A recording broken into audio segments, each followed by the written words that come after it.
Hello दोस्तों, स्वागत है आपका हमारे चैनल स्मार्ट जी के पॉइंट में। दोस्तों, आज हम देखेंगे विश्व की प्रमुख जो समुद्री धाराएं होती हैं। ये इम्पोर्टेंट होता है जो ज्योग्राफी सेक्शन में वर्ल्ड की जितने भी समुद्री धाराएं हैं उनको हम लोग एक क्विक रिवीजन करते हैं। तो दो तरह की धाराएं होती हैं, एक वार्म करंट यानी गर्म धाराएं और एक कोल्ड करंट यानी ठंडी धाराएं। तो गर्म धाराएं वो धाराएं होती हैं जो मतलब भूमध्य रेखा से ध्रुवों की ओर बहती हैं, यानी कि इक्वेटर से आप पोलर की ओर लेके जाएंगे अपने साथ गर्म जल को। ये इक्वेटर से पोलर की ओर ले जाती हैं। जैसे मान लीजिए ये हमने एक मैप ड्रा किया है ऐसे ही रफली। ये मान लीजिए इक्वेटर है। तो अब इक्वेटर से अगर इधर जाएंगे पोलर की ओर तो ये गर्म जल अपने साथ लेके पोलर की ओर जाती हैं। इसी तरह इधर नॉर्थ में भी जाएंगी और साउथ में भी जाएंगी, दोनों डायरेक्शन में। तो ये मतलब गर्म धाराएं का काम यही है कि इक्वेटर से इधर जाएंगी, फिर इधर से इधर भी जाएंगी। तो इनका यही काम होता है। और ये अपने साथ गर्म धाराएं पानी को मतलब एक तरह से ठंडी पानी की ओर ले जाती हैं एक तरीके से।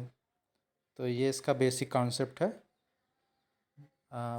बाकी आइए देखते हैं। जैसे गल्फ़ स्ट्रीम मतलब कितनी धाराएं हैं गर्म धाराओं में, ये हम लोग तेज़ी से देख लेते हैं और कहाँ कहाँ ये बहती हैं और किस रीजन में पाई जाती हैं वर्ल्ड के। तो जैसे गल्फ़ स्ट्रीम है, ये आपके उत्तरी अटलांटिक महासागर से मैक्सिको की खाड़ी में होते हुए यूरोप की ओर जाती है। उत्तरी अटलांटिक महासागर में ये करंट जो है वो अपने आप को वो करती है ओरिजिनेट, उसके बाद मैक्सिको खाड़ी से होते हुए यूरोप की ओर जाती है। आप मैप अगर देखेंगे तो उसमें ये सब चीज़ें आपको डिटेल में दिखेंगी।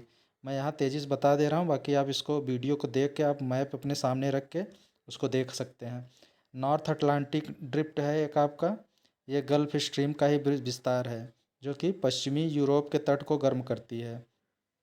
पश्चिमी यूरोप मतलब जो आपका यूके, स्कॉटलैंड, नीदरलैंड वाला जो ये है स्वीम, और इधर आपका जो नॉर्वे, स्वीडन वाला एरिया है वो। तो ये उसको गर्म करती, क्योंकि वहाँ पे बहुत ज़्यादा एक तरीके से ठंडी धारा की वजह से वो जम जाता है। तो इस वजह से ये हम लोग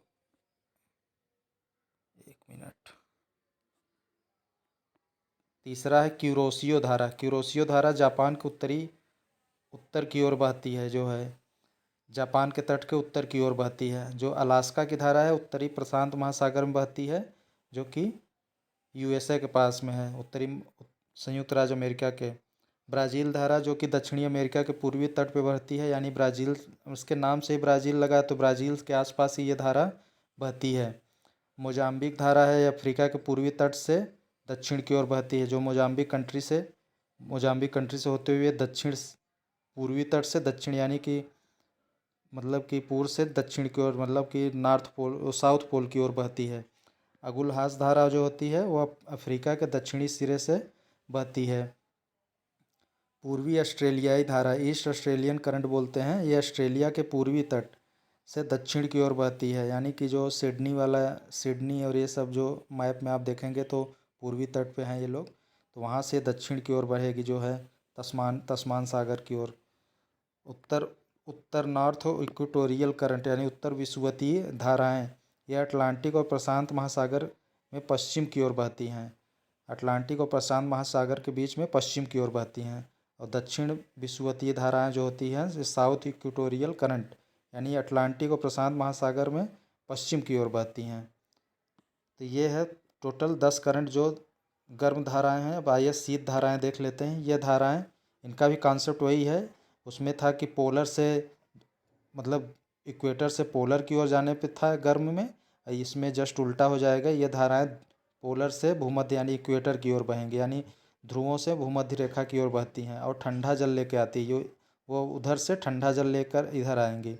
इसमें पहली धारा जो होती है वो आपका लैब्राडोर धारा है, जिसका जो है ओरिजिनेशन होता है कनाडा के तट से दक्षिण की ओर। कनाडा के तट से दक्षिण की ओर इसका ओरिजिनेशन होता है और ये अपने साथ ठंडी धार ठंडा जल लेके इक्वेटर की ओर आएगी। कैनारी धारा है वो ये उत्तर पश्चिम अफ्रीका के पास बहती है, यानी आपके जो है मोरक्को और इधर जो है स्पेन वाला एरिया जो आप देखेंगे, जहाँ पे ये क्या कहते हैं आपका जिब्राल्टर संधि मैप में आप देखेंगे जो है, वहीं पे ये धारा ओरिजिनेट होती है, उधर से ये बहती है।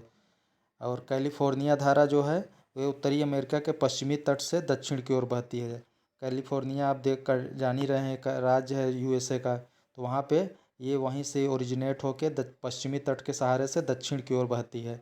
ओयासियो धारा, इसका नाम ही से पता चल रहा है कि थोड़ा सा जापान का टर्मिनोलॉजी लग रहा है, तो ये ओएसियो धारा जो बहती है जापान के उत्तरी हिस्से से दक्षिण की ओर बहती है।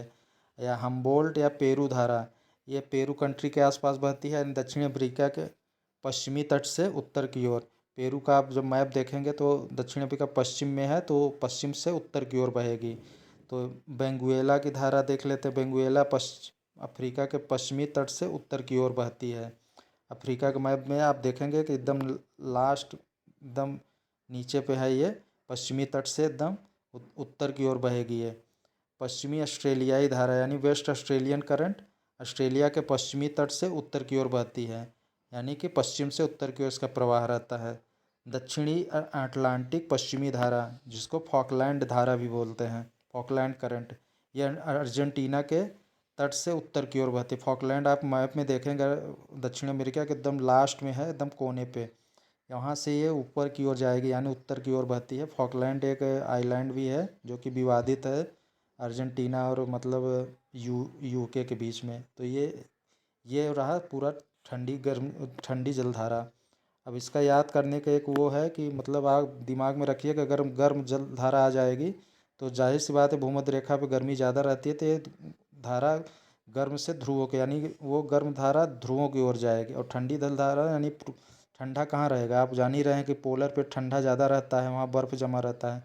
तो ठंडी जलधाराएँ जितनी रहेंगी वो उधर से मतलब भूमध्य रेखा की ओर आएंगी। तो ये रहा पूरा जो है इसका ओरिजिनेशन और कहाँ पाया जाता है।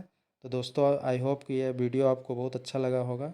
दोस्तों अगर ये वीडियो आपको अच्छा लगता है और आपको इससे कुछ हेल्प मिलता है तो चैनल को अवश्य सब्सक्राइब करें, लाइक शेयर और अपने दोस्तों के बीच ज़्यादा से ज़्यादा इसको शेयर करें। धन्यवाद दोस्तों, मिलते हैं आपसे अगले वीडियो में।